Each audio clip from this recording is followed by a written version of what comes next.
Hello दोस्तों, कैसे हो आप लोग। आशा करता हूँ सब लोग अच्छे होंगे और आपकी प्रिपरेशन भी, एग्जाम की प्रिपरेशन भी अच्छी चल रही होगी। मैं हूँ आपका दोस्त मानस और आपका स्वागत करता हूँ जी ट्यूटोरियल्स में।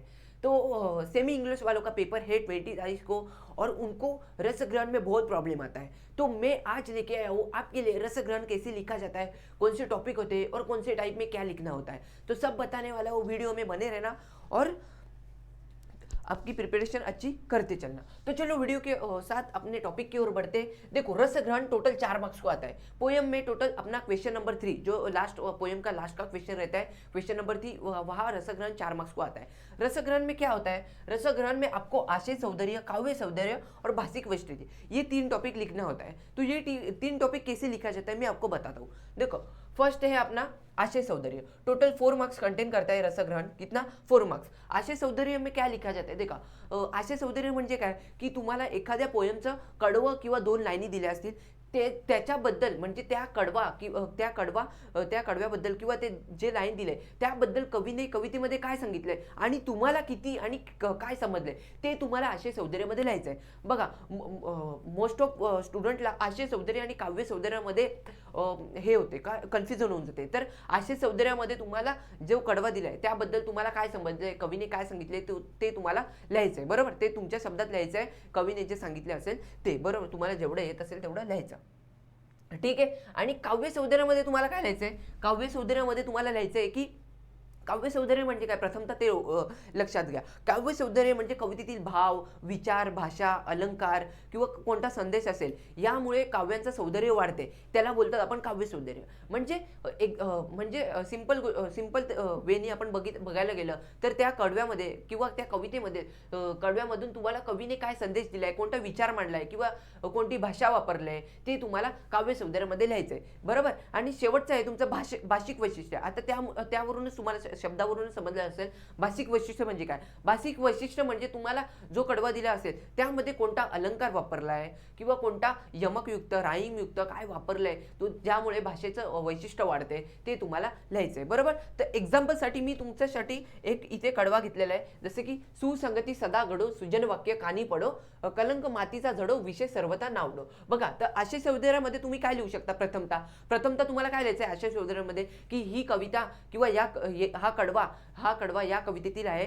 आणि ही कविता यांनी लिहिली। जसं की मी इथे लिहिलंय की काय प्रस्तुत ओळ कवी मोरोपंतांच्या केकावली संग्रहातील भरत काव्य या कवितेतली आहे। मग या कडव्यामधून कवींनी काय संदेश दिलाय की मोरोपंत सज्जन माणसाच्या संगतीचे व चांगल्या विचारांचे या श्रवणाचे महत्त्व सांगतात की चांगल्या माणसाच्या संगतीत राहिल्याने वाईट विचारांचा त्याग होतो, असा सुद्धा संदेश कवी मोरोपंत देतात। बघा, सज्जनाचा संगत लाभो, चांगले विचार सतत आपल्या कानावर पडत राहो, असा उपदेश सुद्धा कवी प्रस्तुत कवितेच्या कडव्यातून देतात किंवा प्रस्तुत कवितेच्या ओळीतून देतात। हे तुमचं झालं आशय सौंदर्य। 2 पॉईंटमध्ये लिहायचं आहे। पहिले कवितेचं नाव, कवी कोण आहेत आणि कवींनी काय त्यामध्ये सांगितले, हे फर्स्ट। आणि सेकंडमध्ये तुम्हाला थोडं सविस्तरमधून तो कोणता संदेश दिलाय आणि तुम्हाला एंड करायचं की हा संदेश कवीने दिलेला आहे, बरोबर। हे झालं तुमचं आशय सौंदर्य। सेकंड आहे काव्य सौंदर्य। तर काव्य सौंदर्यामध्ये तुम्हाला काय लिहायचंय की यामध्ये कोणता विचार दिलाय। आता इथे कोणता विचार दिलाय की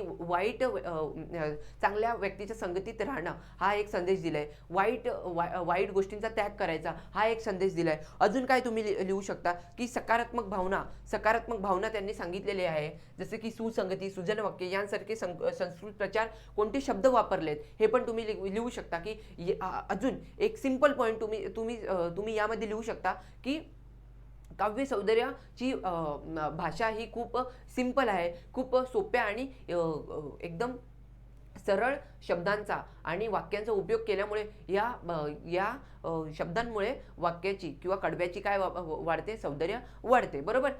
हे तुम्हाला लिहायचंय। म्हणजे अजून काय लिहू शकता, संस्कृत प्रचार, अलंकारयुक्त शब्द वापरल्यामुळे कडव्याचा किंवा वाक्याचं किंवा कवितेतील कवीचं सौंदर्य वाढतं, हे तुम्हाला काव्य सौंदर्यामध्ये लिहायचंय। म्हणजे कोणत्या शब्दांमुळे कोणते शब्द वापरलेत, कोणता विचार वापरलाय, कोणती भाषा वापरलाय, हे तुम्हाला काव्य सौंदर्यामध्ये लिहायचे। सिंपल तुम्हाला 3 पॉईंट लिहायचे की यामध्ये सिंपल सरळ भाषा वापरली त्यामुळे कडव्याचा सौंदर्य वाढते, भाषेचं सौंदर्य वाढते. सेकंडमध्ये तुम्ही अलंकारयुक्त भाषा वापरले, यमकयुक्त शब्द वापरले, तर संस्कृत प्रचार शब्द वापरले, त्यामुळे भाषेचं सौंदर्य वापरते. हे तुम्ही सेकंडमध्ये लिहू शकता, बरोबर. म्हणजे यालाच तुम्ही 3 ते 4 पॉईंटमध्ये लिहू शकता. आणि अजून तुम्ही असं पण लिहू शकता की घडोपडी, झडो नावडो या शब्दांद्वारे यमक अलंकार साधले आहेत. अजून संस्कृत उच्चार प्रचार वापरले आहेत, अलंकारयुक्त शब्द वापरले आहेत. झाले तुमचे 3 ते 4 पॉईंट इथे झाले. म्हणजे इथे तुम्ही 2-2 पॉईंट प्रत्येक ठिकाणी लिहायचे. तुम्हाला 2-2 पॉईंट मी दोन्ही ठिकाणी सांगितले. आता भाषिक वैशिष्ट्यामध्ये तुम्हाला काय लिहायचं आहे की यामध्ये कोणते अलंकार वापरलेत, काय कोणते अलंकार वापरलेत, कोणती भाषा वापरले, बरोबर, कोणते राईम वापरले, हे तुम्हाला लिहायचं आहे. जसे की यामध्ये काय वापरले, यामध्ये जसं की घडो पडो, झडो नावडो यांसारखे यमकयुक्त शब्द वापरले. यामुळे भाषेचं वैशिष्ट्य वाढते. अजून सुसंगती, सुजन वाक्य यामध्ये सु या शब्दाचा पुनरुक्ती होते. यामुळे कोणता अलंकार आहे तो अलंकार आहे, कोणता तरी अलंकार आहे तो रिपीट होतो, बरोबर. तर असं तुम्ही त्यामध्ये लिहू शकता, बरोबर.